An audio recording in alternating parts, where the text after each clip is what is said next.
I just listened to an interview with Lulu Meservey, who's the founder of Rastra. She's just an absolute PR queen, has worked with some of the biggest founders in the world.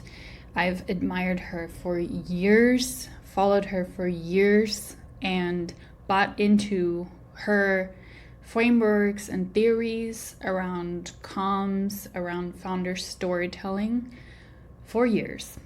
So I listened to this interview with her, which is an hour long, and took a few notes and wanted to share what I got from listening to this interview as a founder myself. I think a lot of what she talks about in this interview is really relevant for founders who are thinking a lot about storytelling, who are thinking a lot about building a big and loyal community around their product, and about forming a vision that is really easy to buy into. Here are some of the notes that I took just to remind myself. This framing might turn some people off, but for me it really hits home the way to think about your product and the community that you're forming around your product or organization is really as a cult, and that you are the person leading this cult. And why should people join your cult? What is it about your cult that is worth for people to maybe make sacrifices or suffer a little bit in the case of working with startups in order to be part of what you're offering? One point that she made, which I found quite interesting, is that charisma comes in many forms.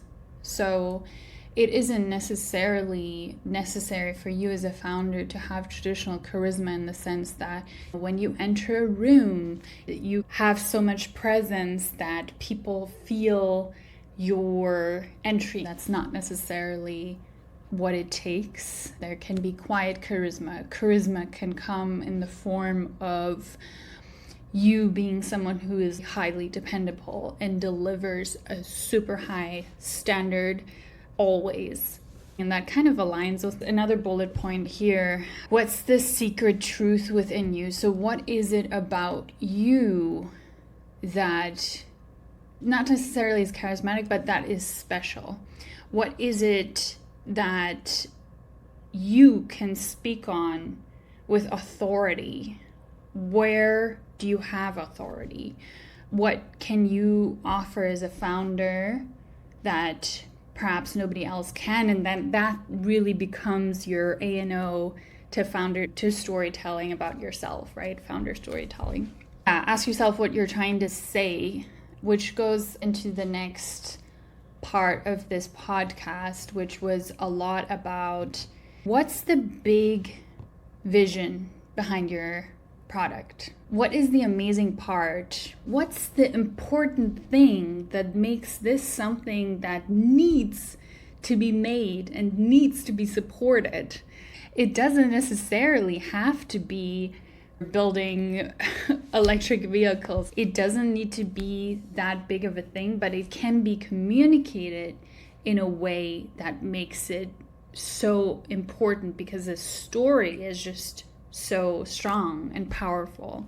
Yeah, what else? So one thing that I took away from this podcast as a deliverable for me is doing an exercise where you're writing out 500 to 1,000 words about what you're building that is traditionally called your vision statement, but in this case is really like your religion. What is the religion of what you're building? And communicate that in 500 to 1,000 words. Why does this need to exist in the world?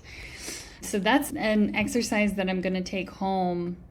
She talks about it as in, what is the thing that is going to jailbreak people to come down the path with you, in the sense that they're willing to go out of their routines, out of what they know, to make sacrifices and join you on your very difficult path of building and birthing whatever organization product you're working on. So this one I'm going to take home and I'm going to do and prescribe to others to do. I'm going to make my co-founder do this, and I think this will really help us form a stronger way of communicating what we're building currently. What else do I have in here? Oh yeah, one thing, if you're building something that is like in a category that is completely new, if you're inventing something that people don't really have a pre-existing concept around, you need to have metaphors and analogies in order to make that accessible and understandable. So take concepts that people already know, people already prescribe to and understand, and build that bridge to what you're building. How I'm thinking about this for Capsules is that Capsules is a completely new format. It never existed before. In this, writing has not been published pre-Capsules in this exact format that we came up with. So how can we communicate this format, in the importance of this format, the importance of even being able to like use visuals to translate words into making a concept more accessible, etc. So that's what I'm thinking about currently as the person building this. That's basically it. Those are the main points that I took home in terms of storytelling, communications, as a founder myself, as someone who's building a product currently. So hope this is helpful. That's all I have to say.